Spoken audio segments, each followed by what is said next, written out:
السلام علیکم ورحمۃ اللہ وبرکاتہ۔ ان الحمد للہ نحمده ونصلی علی رسولہ الکریم، اما بعد اعوذ باللہ من الشیطان الرجیم، بسم اللہ الرحمن الرحیم۔ بہت سے ایسے لوگ ہمیں فون بھی کرتے ہیں اور سوالات بھی کرتے ہیں کہ جی حافظ صاحب، قاری صاحب، کہ الحمدللہ اللہ تعالیٰ نے رزق بھی کھلا دیا ہوا ہے، ہر چیز بھی موجود ہے، لیکن رات کو گولی کھائے بغیر نیند نہیں آتی۔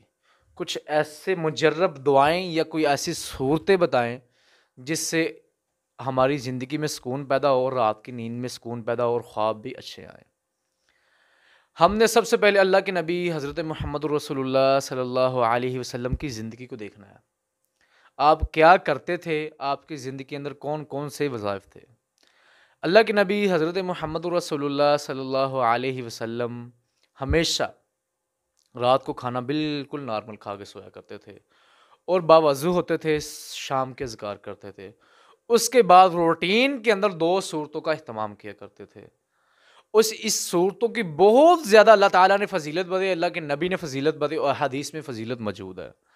اللہ کے نبی حضرت محمد رسول اللہ صلی اللہ علیہ وسلم نے فرمایا، سورۃ ملک پڑھنے والے کے لیے اللہ تعالیٰ اسے انشاءاللہ قبر کے عذاب سے بھی بچائے گا، تو انشاءاللہ اس کی نیند بھی بڑی بہترین ہوگی۔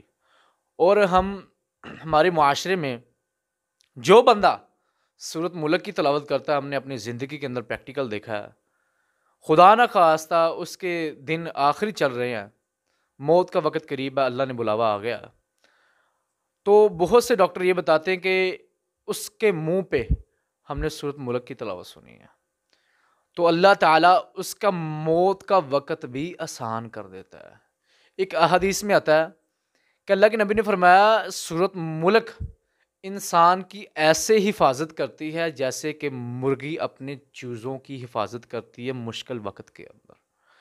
اور اللہ کے نبی نے احادیث کے اندر موجود ہے کہ سورۃ ملک انسان کی ایسی حفاظت کرے گی، خدا نہ خواستہ کچھ اس نے ایسے اعمال کر لیے ہیں زندگی کے اندر، قبر کے اندر اس پر عذاب آنا بھی چاہے گا، تو انشاءاللہ سورۃ ملک اس کے آگے ایسے ڈال بن کے کھڑی ہو جائے گی۔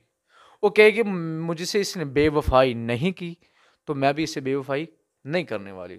اللہ کے نبی حضرت محمد رسول اللہ صلی اللہ علیہ وسلم رات کو سورۃ ملک اور سجدہ کی تلاوت کیا کرتے تھے، تو انشاءاللہ اللہ تعالیٰ کی رحمت سے، قرآن کی برکت سے، اللہ کے نبی کی فرمان کی برکت سے جو بندہ ان صورتوں کا اہتمام کرتا ہے، اس کی انشاءاللہ نیند بھی بہتر ہوگی۔ انشاءاللہ مرنا تو ایک دن سب نے ہے ہی ہے، جانا تو جو آیا ہے وہ اسے مرنا تو ہے، وہ تو ایک دن جانا ہی ہے۔ جو سورۃ ملک کی تلاوت کرے گا انشاءاللہ وہ قبر عذاب سے بھی بچ جائے گا، اس کی موت بھی آسان ہوگی اور اسے خواب بھی برے آنے انشاءاللہ بند ہو جائیں گے۔ اور اس سورت کی تلاوت کریں، اللہ تبارک و تعالیٰ انشاءاللہ ہمیں سارے معاملوں سے بچا لے گا، اور اس عمل پر اللہ تعالیٰ ہمیں عمل کرنے کی توفیق عطا فرمائے، اور اللہ تعالیٰ ہمیں صحیح معنوں میں قرآن، حدیث اور اللہ کے نبی کے فرمان پر چلنے کی صحیح معنوں میں توفیق عطا فرمائے۔ السلام علیکم ورحمۃ اللہ وبرکاتہ۔